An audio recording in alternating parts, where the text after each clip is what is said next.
Ya, shalom sahabat yang dikasihi Tuhan Yesus, puji Tuhan kita bertemu kembali dalam kasih-Nya. Ya, sesuai dengan janji saya akan mereaksi tuduhan atau pernyataan-pernyataan Ustadz Tarigan tentang kekristenan ya. Ya, sebenarnya kita tidak pernah mempermasalahkan mau dia mualaf, mau dia tinggalkan Yesus, itu urusan dia dengan Tuhan ya. Tetapi pernyataan dan tuduhan dia tentang kekristenan harus kita luruskan karena itu adalah hak kita sahabat sebagai orang Kristen. Supaya apa? Supaya rencana-rencana pembengkokan atau pernyataan-pernyataan yang salah supaya tidak terlalu meluas. Nah, begitu sahabat. Nah, sesuai janji saya kemarin, saya akan mereaksi kesaksian dia. Ya, sedikit saya sampaikan sahabat. Ustadz Tarigan ini adalah ulama yang ingin berdebat dengan Edis TV. Nah, sebelum dia berdebat dengan Edis TV, alangkah baiknya kita reaksi dulu pernyataan dia tentang kekristenan, kan begitu sahabat ya. Karena banyak hal yang saya lihat di sini lawak-lawak yang membuat kadang kita ketawa. Nah, seperti pernyataan dia ya, bahwa dia adalah keluarga hampir semuanya pendeta. Saya lahir di keluarga Kristen yang taat.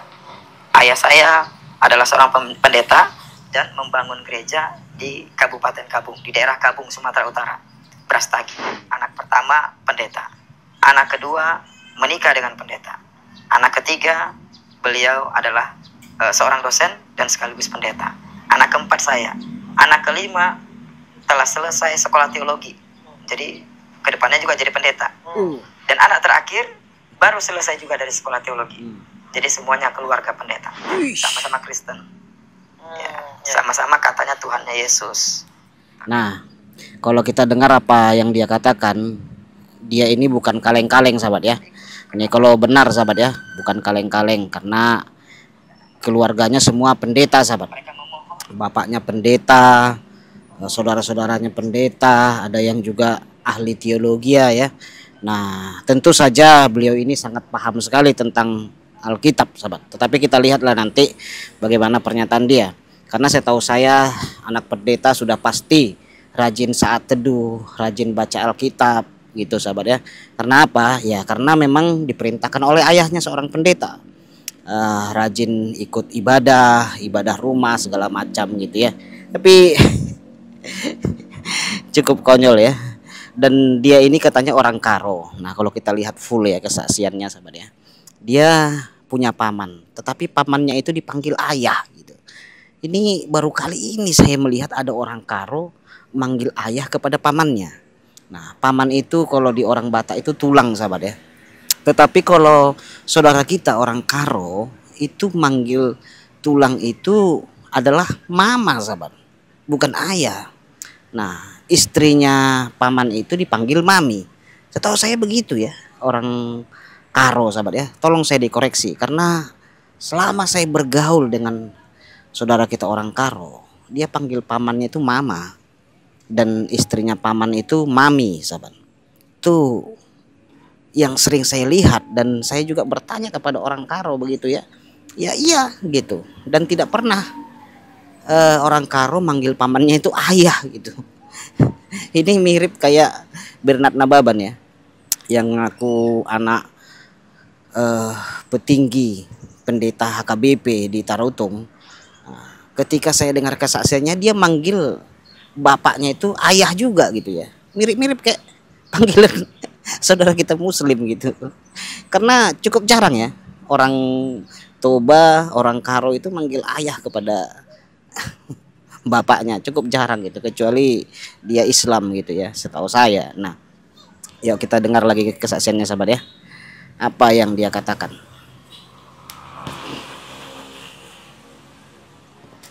Mereka jadikan menjadi pendeta. Kalau dua syarat ini mereka tidak bisa penuhi, gagal jadi anak mereka. Tapi kalau mereka bisa komitmen penuhi dua syarat ini, maka saya diperbolehkan diasuh atau diadopsi oleh mereka. Maka paman kandung saya itu dan bibi kandung saya menyepakati, baik anak ini akan kami beri nama Christian, dan akan kami bimbing untuk menjadi pendeta. Kami fasilitasi dia agar menjadi gembala-gembala, yaitu pendeta. Dia ini kan calon pendeta ya, sudah dinajarkan untuk calon pendeta, kata dia sahabat ya. Maka diadopsilah saya. Saya dibawa ke tempat yang lain. Ke tempat yang lain ini mayoritas non muslim.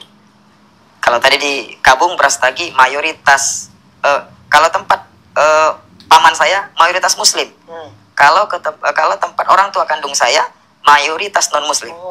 Maka saya dibawa oleh paman kandung saya mayoritas muslim. Disitulah.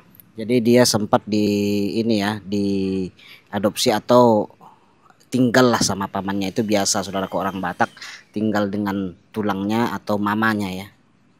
Perjalanan saya kemudian berdekatan dengan kaum muslimin. Ketika SMP saya sekolah di sekolah Katolik. Karena sekolah Kristen yang betul-betul mengkader dan pendidikan Kristennya itu yang bagus Katolik. Meskipun paman kandung saya dan orang tua kandung saya Protestan, tetapi saya disekolahkan di sekolah Katolik. Di sekolah Katolik saya menyadari ternyata mengapa ada perbedaan antara kitab orang Katolik dan Protestan. Jumlah Injil atau surat di kitab Katolik, Alkitab Katolik itu lebih banyak jumlah Injilnya dibandingkan Protestan. Saya jadi heran dong.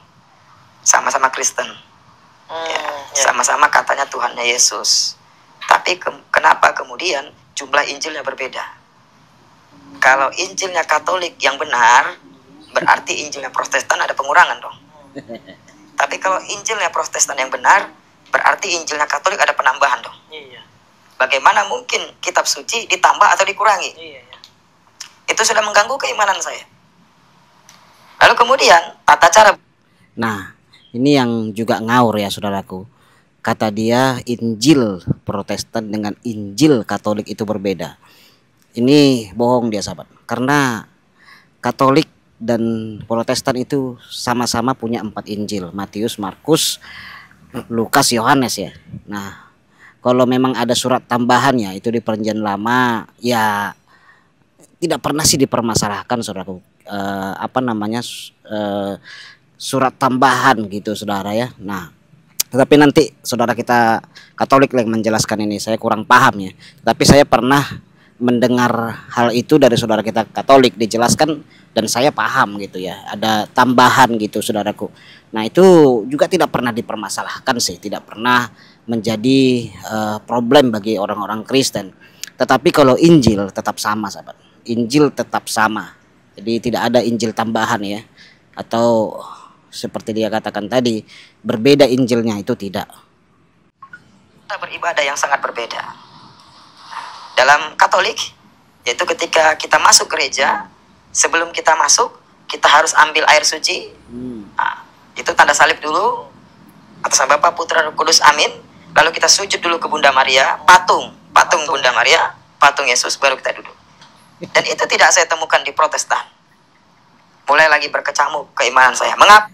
Nah, setahu saya saudara kita Katolik tidak ada nyembah patung sahabat ya. Nanti boleh juga saudara kita Katolik boleh kasih komentar tambahan untuk menyanggah pernyataan dia ini kan gitu. Apa terjadi perbedaan seperti ini? Dan banyak lagi perbedaan. Akhirnya ketika saya tamat SMP, saya masuk SMA. Dan SMA ini saya memilih SMA negeri.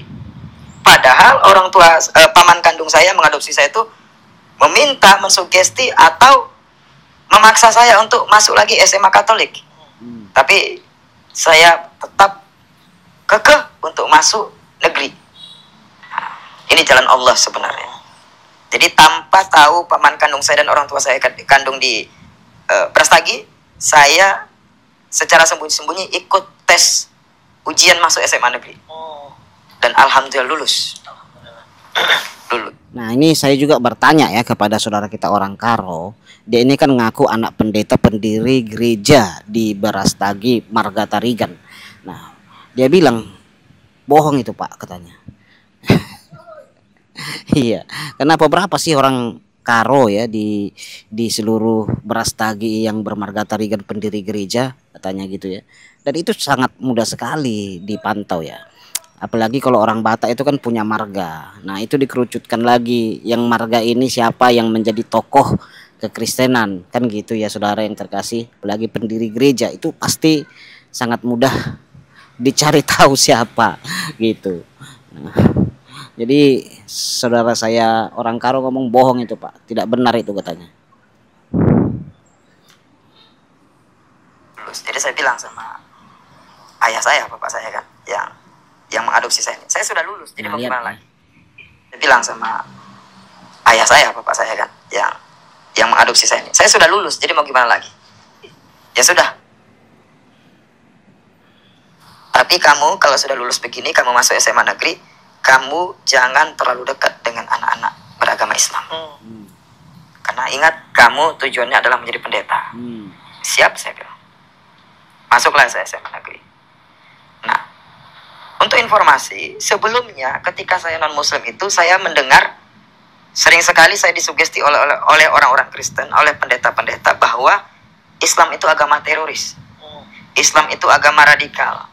Islam itu agama kekerasan. Itu yang saya terima dari orang-orang Kristen pada saat itu.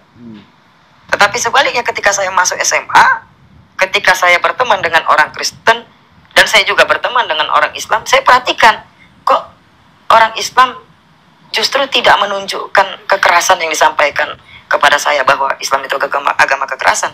Justru saya lihat agama Islam itu humble, berteman dengan baik, ramah, dan mereka ya bagaimana berteman biasanya.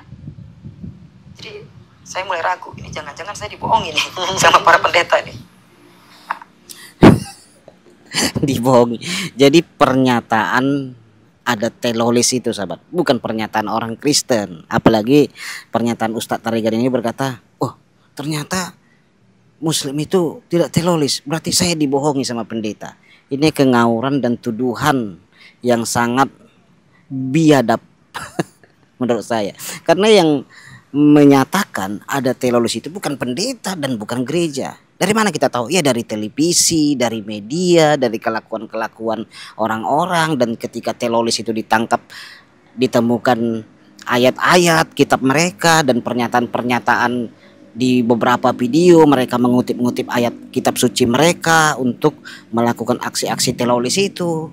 Dari situ kita tahu sahabat, kalau seandainya tidak ada terjadi gereja buar ledakan, gereja digeruduk atau gereja dibakar, atau perlakuan-perlakuan mereka seperti bom gali atau bom Natal itu ya, ya mungkin kita tidak pernah tahu ada teroris yang mengatasnamakan Islam kan gitu ya. Nah meskipun itu memang oknum-oknum gitu ya, yang menurut beberapa ulama mereka itu salah pilih guru katanya gitu. Nah salah pilih guru katanya. Nah kan kita tahunya itu karena kita melihat faktanya, melihat kejadiannya gitu. Nah Ustadz Tarigan ini apa tidak pernah nonton TV, apa nggak pernah baca media gitu. Katanya dia orang pintar, sampai dia lulus SMA negeri. Kata dia berarti dia orang cerdas dong, berarti sering membaca gitu ya. Masa dia nggak tahu berita itu? Apa tinggalnya di hutan gitu? Kita nggak tahu ya. Malah Brastagi maju sahabat, ya kan? Brastagi itu maju. Kotanya kota yang sangat diidolakan banyak orang, tempat wisata itu sahabat, bukan hutan itu ya. Jadi kejadian-kejadian kayak bom Natal itu kan dimuat banyak media, televisi itu memberitakan kejadian-kejadian itu. Jadi bukan pernyataan pendeta atau pendeta langsung ngomong, oh di karang-karang gitu ya, ada teroris mengatasnamakan Islam, padahal buktinya nggak ada, faktanya nggak ada. Itu jelas saya salahkan pendeta kalau ngomong begitu. Tetapi kan kita ini berbicara memang ada kejadian itu dan pelaku-pelakunya ditangkap tuh ya. Apalagi kejadian bom gali itu kan, nah, pelakunya ditangkap, di penjara, ada buktinya. Kalau Ustadz Tarigan nggak percaya, pergilah ke sana, ke Nusa Kambangan sana, katakan kepada pihak keamanan sana, saya mau ketemu dengan teroris yang mengatasnamakan Islam itu, mana, biar dijelaskan kepada Anda. Jadi bukan pernyataan pendeta, jangan gitulah Pak Ustadz. Anda Ustadz kok berbohong sih, kan bukan pernyataan pendeta. Kalau kita menyuarakan begini kan memang ada kejadiannya gitu. Contoh kayak penutupan gereja, pelarangan orang Kristen ibadah. Kita kan tunjukkan data-data dan sumber-sumbernya. Bukan asumsi kita. Kita ngomong ditutup gereja, dibubarkan orang Kristen ibadah. Padahal nggak ada. Nah, itu jelas kita berbohong. Tetapi kan kita tunjukkan. Ada yang sampai Allahu Akbar, tutup gereja, larang Kristen ibadah. Nah, seperti kejadian di Lampung, berbagai daerah itu kemarin kan banyak itu terjadi pelarangan orang Kristen, seperti doa rosario itu sampai ditusuk orangnya kan, mengatasnamakan agama. Kemudian atas dasar keingintahuan saya tentang Islam, saya tanyalah teman-teman saya beragama Islam. Itu saya berani bertanya di SMP di SMA kelas 3. Kelas 3 SMA, usia 17 tahun, saya tanya teman-teman saya beragama Islam itu, Islam seperti apa sih? Saya mau tahu dari kamu, bagaimana sebenarnya agama Islam? Tolong kasih tahu saya. Karena saya dengar Islam itu agama teroris, agama yang mengajarkan tidak boleh makan yang enak-enak, semisal daging babi, kan gitu kan. Nah, ini sebuah kebohongan juga ya dari Ustadz ini. Kalau dia benaran orang tuanya pendeta Brastagi di Brastagi sana, sahabat, Tanah Karo, dia ini tidak buta tentang Islam. Iya, di sana banyak orang Islam, sahabat. Kumandang azan pun pasti dia sering dengar di sana. Karena apa? Karena daerah-daerah orang Batak ini toleransi, sahabat ya, toleransi. Masjid kumandang azan itu bebas di sana. Tidak pernah itu ditanyai ya, kepada Islam itu mana izin azan, mana izin pengajian, mana izin terawih, tidak ada. Berbeda dengan kita orang Kristen, sahabat. Sampai doa pun ditanya izinnya, mana izin ibadah. Nah, kan gitu ya. Mana izin pujian penyembahan. Nah, ini Ustadz Tarigan jelas sekali menurut saya ya, kalau memang dia nggak tahu apa-apa tentang Islam itu bohong besar, sahabat. Iya, saya nggak percaya itu. Di sana itu banyak orang Islam, sahabat, di Brastagi sana.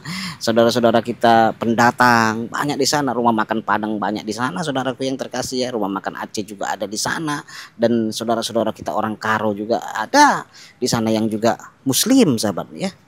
Nah, jadi kalau dia bertanya gitu gimana sebenarnya Islam, ini kan konyol, sahabat. Seakan-akan dia nggak tahu tentang Islam yang sesungguhnya, aneh gitu. Daging babi kan enak, kenapa dilarang? Berarti menyiksa manusia, saya pikir begitu. Nah, teman-teman saya yang beragama Islam ini. Nah, ini mengenai daging babi ya, saya baru nonton Ustadz Felixio ngomong gini ya. Ya, kalau darurat itu boleh dimakan. Babi itu haram kalau tidak darurat gitu. Kalau darurat, saudaraku, boleh dimakan. Dan saya dengar apa yang dikatakan Ustadz Felixio, katanya di sorga nanti bebas makan babi, sahabat. Nah, di sana semua bebas. Bebas semua, sahabat. Gitu kata Ustadz Felixio. Jadi boleh makan babi nanti di sorga dan darurat. Nah, itu boleh. Ustadz Abdul Somad juga ngomong gitu juga. Kalau di hutan boleh katanya makan babi. Ini mereka tidak sanggup menjawab pertanyaan saya. Mereka tidak bisa mengiyakan keinginan saya untuk tahu Islam dari mereka. Tetapi mereka katakan, Kristen gini aja dah. Kamu ini kan sepertinya memang kelihatan serius belajar Islam. Nah, bagaimana kalau kami temukan kamu dengan seorang ustadz? Nah, ustadz ini adalah guru agama Islam di sekolah itu. Boleh? Siapa namanya? Namanya Pak Sudirman Latsa. Nah, inilah awalnya saya akan menemukan hidayah atas izin Allah. Maka di setiap doa saya berdoa, ya Allah. Katanya ini guru agama Islam, sahabat. Tetapi kita lihat ya, penjelasan dari Ustadz Tarigan ini gimana ini guru ini, sahabat ya, guru agama Islam. Berikanlah karunia keberkahan usia kepada Ustadz Sudirman Latsa.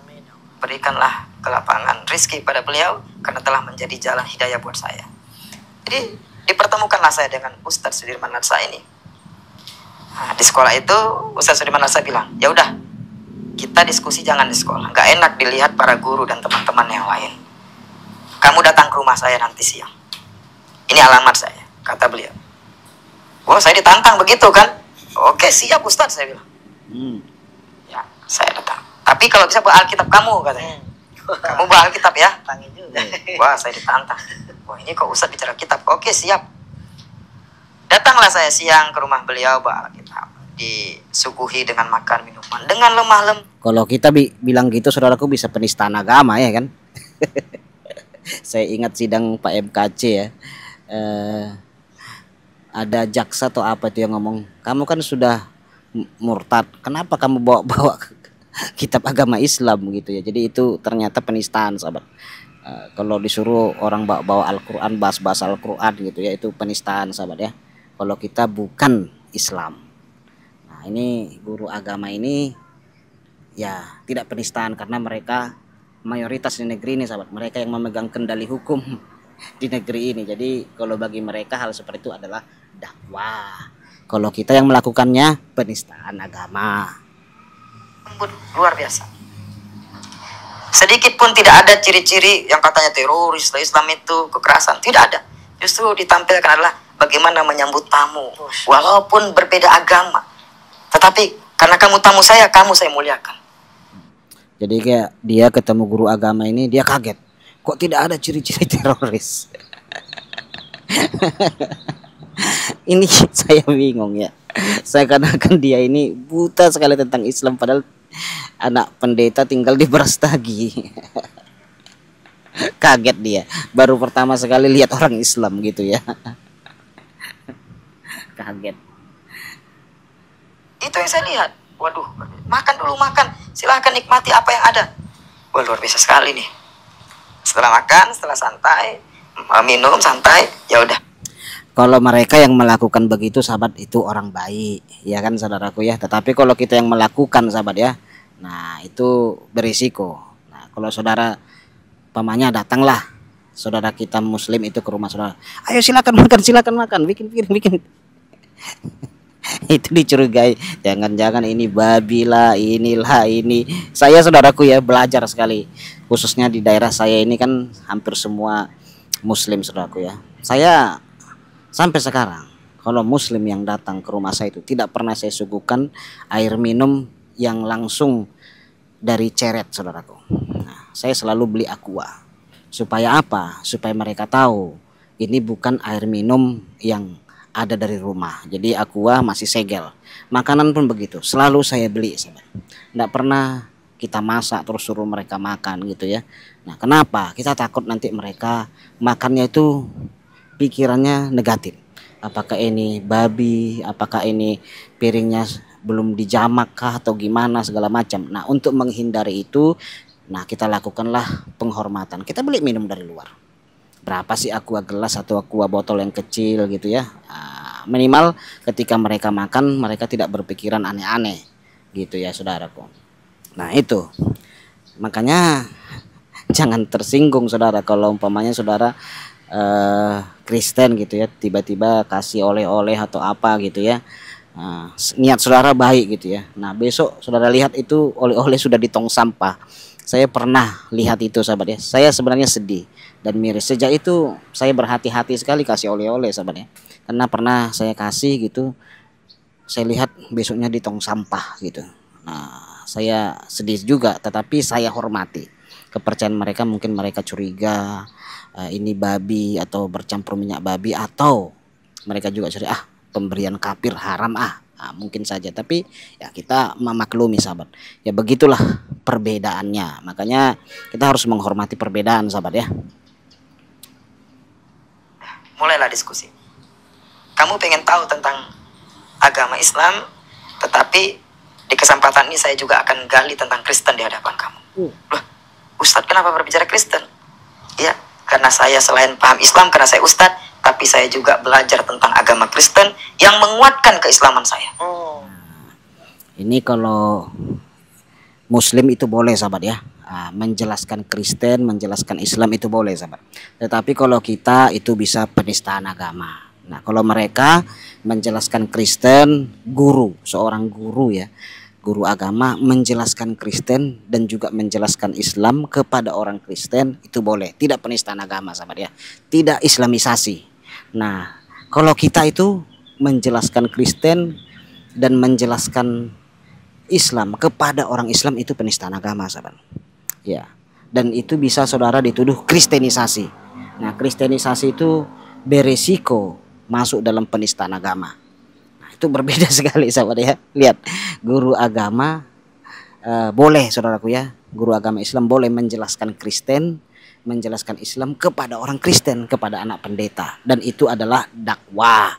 Nah, tetapi kalau kita menjelaskan Kristen saja, nggak usah menjelaskan Islam, Kristen saja, Alkitabnya kita bawa, kita jelaskan kepada Islam, oh itu bisa penistaan agama.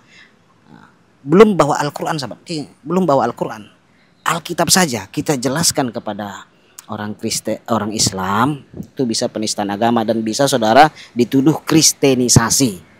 Nah makanya lucu kadang-kadang hukumnya, Islamisasi boleh, kristenisasi nggak boleh, mualaf boleh, murtad nggak boleh. Keadilan macam apa ini sahabat? Sudah melanggar sila kelima ya, keadilan sosial bagi seluruh rakyat Indonesia. Jadi keadilan yang berpihak, keadilan khusus kepada mayoritas. Saya waktu dengar video ini kaget juga ya. Guru agama menjelaskan Kristen kepada orang Kristen, menjelaskan Islam kepada orang Kristen, tidak masuk, tidak apa namanya, tidak bisa dibilang penistaan, tetapi dakwah gitu ya. Makanya dia sampai masuk Islam karena didakwahi gitu. Oh saya kaget. Lah, Ustadz belajar Kristen yang menguatkan Islam Ustadz. Iya benar kata. Sebentar. Dia masuk ke kamar, dia keluarkan Bible yang sama dengan Bible saya. Alkitab saya sama. Lah, Ustadz kau baca Alkitab? Iya saya baca Alkitab. Dengan membaca Alkitab menguatkan saya tentang Islam. Terjadilah diskusi yang panjang. Pertama dia jawab tentang Islam bukan teroris. Dia buka dalam Al-Quran, ketika itu saya kan tidak tahu Arabnya. Dia baca, Allah menegaskan, man qatala nafsan bi ghairi nafsin aw fasadin fil ardi faka'annama qatala nasa jami'an. Beliau bacakan artinya yang membuat saya betul-betul tergetar hati saya, karena ayat ini tidak pernah saya baca dalam kitab saya, enggak pernah. Justru itu saya dengar dari seorang muslim dan dari Al-Quran. Beliau membacakan artinya, siapa yang membunuh satu orang yang orang ini tak bersalah, dosanya faka'annama qatala nasa jami'an. Dosanya seperti membunuh seluruh manusia yang ada di dunia ini. Saya kaget. Ini Al-Quran. Ya, ini Al-Quran.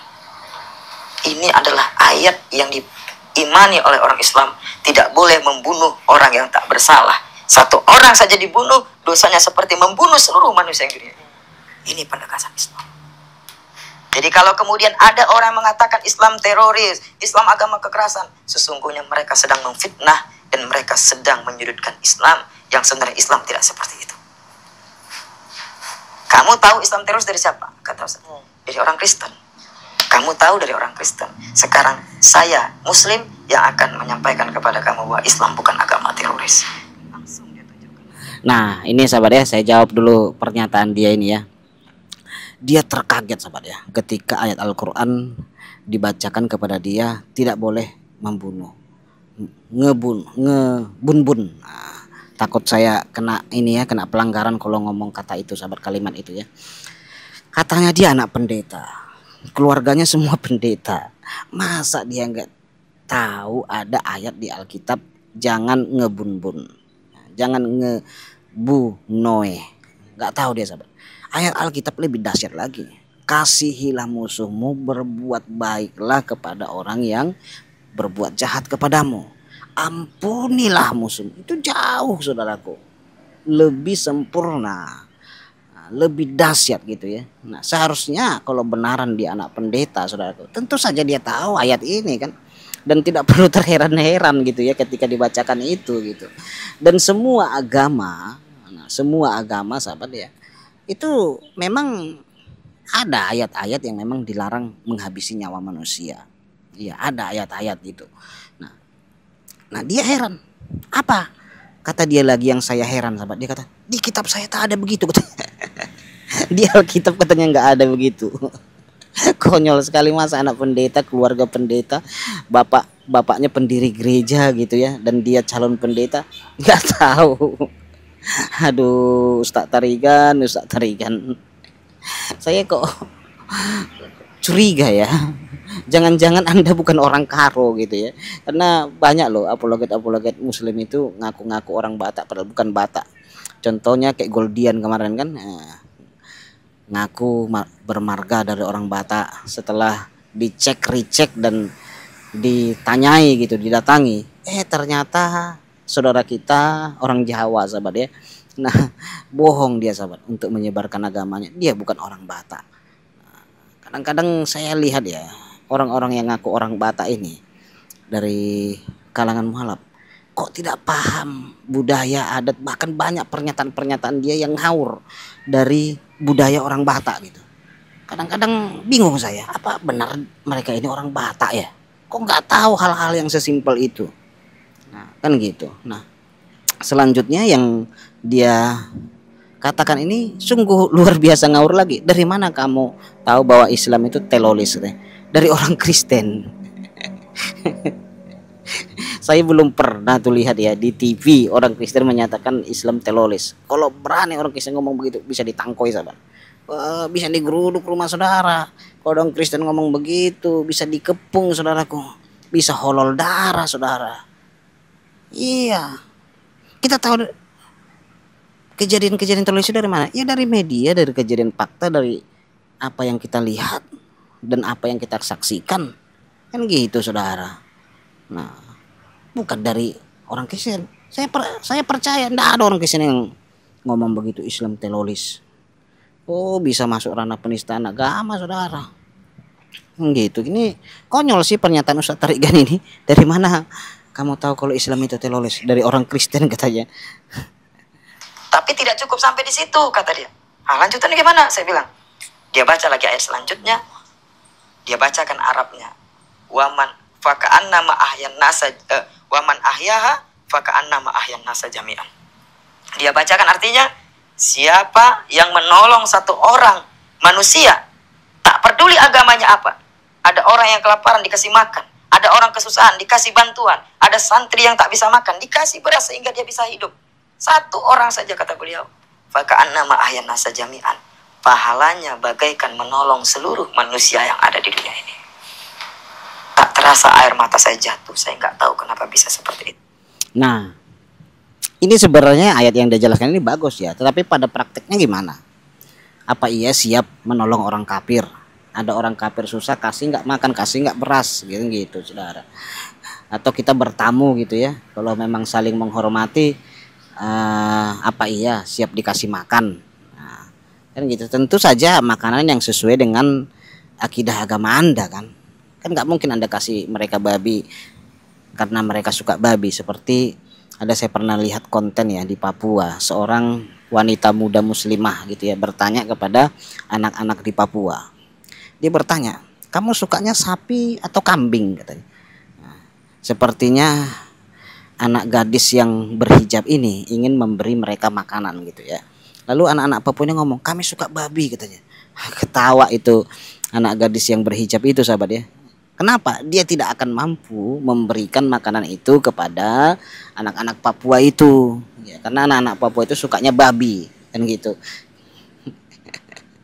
Jadi ada batas-batasnya sahabat ya. Bagi mereka belum tentu loh apa yang kita minta dikasih. Itu saya nggak percaya sahabat ya. Ini Quran. Iya ini Quran. Kamu sekarang mendengarkan langsung kan bahwa Islam itu rahmat. Islam itu agama kasih sayang. Ini Quran. Saya lihat artinya luar biasa. Nah, sekarang kamu percayakan bahwa Islam itu rahmat dan kasih sayang. Nah, katanya. Jadi dia terpesona lah sahabat ya.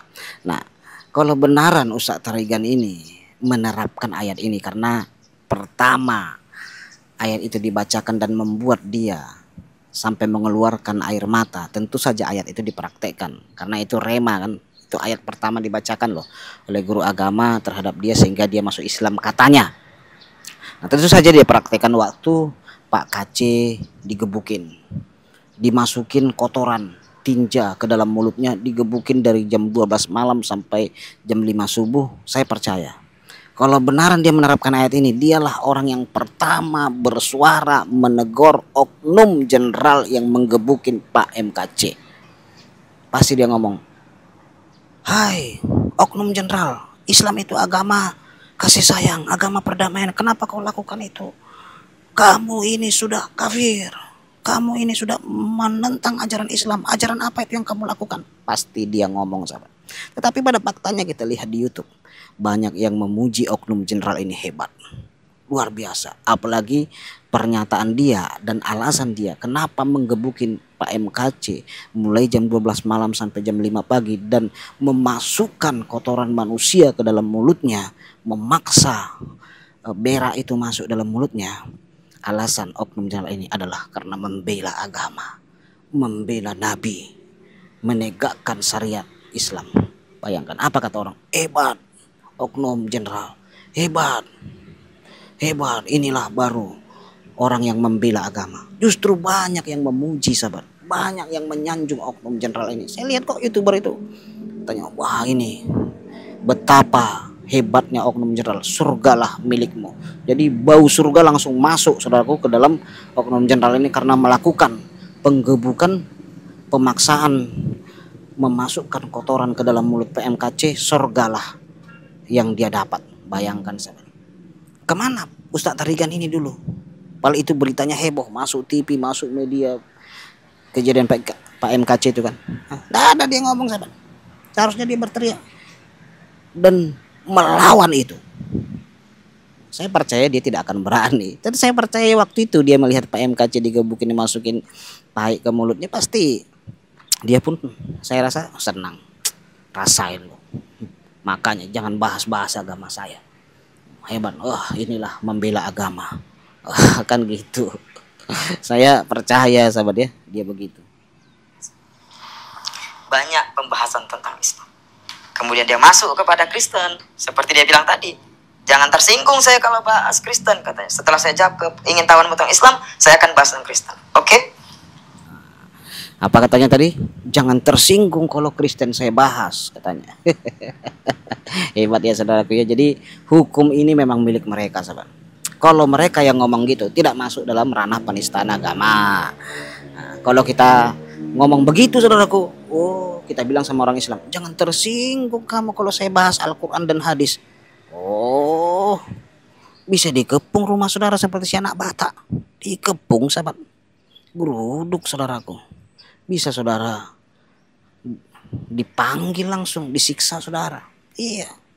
Tetapi kalau mereka berbeda. Karena dengan membahas-bahas Kristen adalah dakwah. Kalau kita yang membahas agama mereka adalah penistaan agama. Ya, iya. Kan jelas kan tadi kata Ustadz Tarigan tadi kan. Guru agama itu berkata kepada Ustadz Tarigan ini sewaktu dia masih Kristen, jangan tersinggung kamu kalau saya bahas-bahas Kristen. Nah, gitu ya. Dia bahas Kristen, jangan tersinggung. Nah, jadi dia bahas-bahas salat Kristen, ya macam hal lah, fitnah tafsirannya yang ngawur tentang kekristenan, dan itu adalah dakwah. Bebas, saudara. Kalau mereka nafsirkan Kristen, bahas-bahas Kristen, nggak boleh kita tersinggung. Tetapi kalau kita yang bahas, saudaraku, Al-Quran dan hadis, wah harus tersinggung. Itu masuk dalam ranah penodaan agama. Aku kadang-kadang bingung juga ya. Sudahlah, mungkin banyak rencana Tuhan di balik itu ya, sehingga kita makin memiliki hati yang lemah lembut dalam segala hal. Masuklah. Dia bilang begini, saya ingat betul, dan ini selalu saya sampaikan kepada orang yang ingin masuk Islam atau yang ingin dialog bersama saya, orang Kristen yang ingin diskusi dengan saya. Selalu dia sampaikan itu kepada orang Kristen, kepada orang yang mau masuk Islam, katanya. Apa ya yang dia bahas?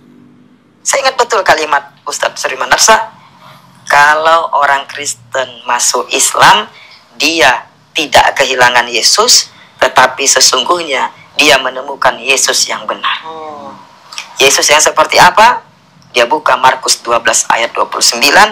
Di situ Yesus menegaskan bahwa Yesus bukan Tuhan, justru Tuhan itu adalah Allah yang Esa.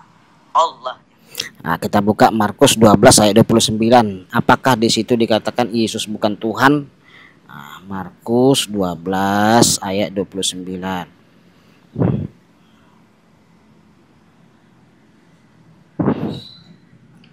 Jawab Yesus, hukum yang terutama ialah dengarlah hai orang Israel, Tuhan Allah kita, Tuhan itu Esa. Loh, mana di sini ayatnya Pak Tarigan yang berkata Yesus bukan Tuhan? Mana di sini ayat yang Anda katakan tadi di dalam Markus 12 ayat 29 ditulis di situ, Yesus mengaku, aku bukan Tuhan. Luar biasa ya. Sudah menafsirkan, sudah menambahi sahabat ya, sudah ngarang-ngarang. Nah, itulah saudaraku gaya mereka sebarkan agama mereka. Dan itu adalah dakwah. Nah, itu adalah dakwah sahabat ya. Kalau menambah-nambahi, nasir-nasirkan kitab orang, nah itu adalah dakwah. Udah jelas di sini, nggak ada ayatnya ya. Kalimatnya nggak ada di sini. Yesus berkata, aku bukan Tuhan. Nggak ada sahabat. Nggak ada. Justru ayatnya di sini katakan, jawab Yesus, hukum yang terutama ialah, dengar hai orang Israel, Tuhan Allah kita itu, Tuhan itu Esa. Benar, Tuhan orang Kristen itu Esa, bukan tiga. Memang Esa. Tritunggal itu kan Esa. Kan gitu. Contoh kayak saudara kita Muslim ya, berkata bahwa Ahad, Kullallahu ahad, Allahu samad, lam yalid lam yulad lam yakul lahu kufuwan ahad. Nah, Tuhan itu Esa kata mereka dari ayat dari surat Al-Ikhlas itu ya, kata mereka Tuhan kita Esa. Tetapi kalau kita kulik, kita gali ayat-ayat lain dalam Al-Qur'an, banyak Tuhan mereka itu berkata Tuhan mereka itu adalah kami. Iya, nahnu, kami maha kuasa, kami mengutus rasul-rasul kami. Itu banyak ayatnya. Itu gimana tuh? Kok kami? Kalau Esa itu kan seharusnya berkata aku, saya. Nah, gak mungkin kami. Kok bisa kami? Kan gitu ya. Nah, baca Al-Quran itu banyak sekali. Tuhan mereka itu berkata dirinya itu kami. Nahnu, bahasa Arabnya. Nahnu. Banyak saudaraku. Kan gitu. Itu gimana? Itu. Kok bisa ada kami? Kalau memang ahad atau tauhid, ya enggak mungkin Tuhan Pak Tarigan yang baru itu berkata kami. Itu loh. Bukan Allah atau Allah yang satu. Tetapi Alkitab jelas Esa. Kalau satu masih bisa dibagi, satu bagi setengah-setengah. Makanya kalau di situ dikatakan satu, make sense atau masuk akal Trinitas. 3 dalam 1, 1 dalam 3. Tapi Yesus dengan tegas mengatakan Tuhan Allah kita, Tuhan Allah itu Esa. Maka dalam bahasa Arab ahad, Esa tidak bisa dibagi-bagi lagi. Maka Yesus menegaskan bahwa ada Tuhan, yaitu Allah yang Esa. Maka siapa yang mengatakan Allah itu Tuhan atau yang Esa, maka dia bukan Tuhan, tetapi dia adalah makhluk, dia adalah utusan Allah. Sebagaimana Yesus menegaskan, karena mereka menganggap bahwa yang disalib itu Yesus. Yesus dalam kayu salib, di kayu salib menegaskan ilahi ilahi lama sabaktani, eli eli lama sabaktani. Bahasa Arab ilahi ilahi limadza sabaktani. Artinya Tuhanku, Tuhanku, kenapa engkau meninggalkan aku? Maka siapa yang mengatakan Tuhan, maka dia bukan Tuhan, dia adalah makhluk. Panjang lebar diskusi kami sampai. Nah, saudara yang terkasih dengar ya. Makanya kita lihat ya, keadilan itu di negeri kita ini hanya milik mereka. Lihat, guru agama ini bebas sekali menafsirkan isi Alkitab, sahabat. Menambahi lagi dan menjelaskan lagi kepada orang Kristen. Bebas sekali, sahabat. Dan itu adalah dakwah. Nah, dakwah. Makanya Islamisasi boleh, Kristenisasi tak boleh, sahabat. Jadi lihat pernyataan Ustadz ini sungguh ngawur sekali ya. Dia menafsirkan ayat tadi dengan berkata Yesus bukan Tuhan. Kan konyol sahabat, gak nyambung gitu loh. Justru itu menjelaskan bahwa Tuhan orang Kristen itu Esa. Justru itu adalah penyangkalan tuduhan dari klien-klien ini yang mengatakan Tuhan orang Kristen itu 3. Iya, atau tuduhan klien yang berkata Tuhan orang Kristen itu beranak. Nah, itu kan sering kalian tuduh Tuhan orang Kristen beranak. Tuhan orang Kristen 3. Makanya Alkitab itu menjelaskan Tuhan orang Kristen itu Esa. Jelas saudaraku. Yesus juga berkata dalam Yohanes 13 ayat 13, aku adalah guru dan Tuhan. Tidak ada ayat di Alkitab menuliskan. Yesus sendiri berkata, aku ini bukan Tuhan loh, jangan sembah aku. Gak ada.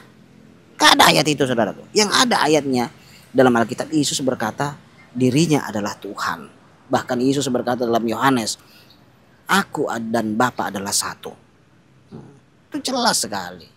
Dan bagaimana firman itu menjadi manusia dalam Yohanes 1. Pada mulanya adalah firman. Firman itu menjadi manusia. Itu dalam Yohanes 1 ayat 14 dijelaskan lagi. Firman menjadi manusia. Makanya Tuhan orang Kristen itu bisa melakukan hal yang luar biasa, yang di luar logika dari Tuhan-Tuhan lain. Ya, betapa dahsyatnya Tuhan orang Kristen membuktikan kasih dan cintanya. Makanya Yohanes 3:16 berkata, karena begitu besar kasih Allah akan dunia ini, sehingga dia mengorbankan anaknya yang tunggal, supaya kita beroleh hidup yang kekal. Makanya orang Kristen itu tidak bertuhan buta, sahabat.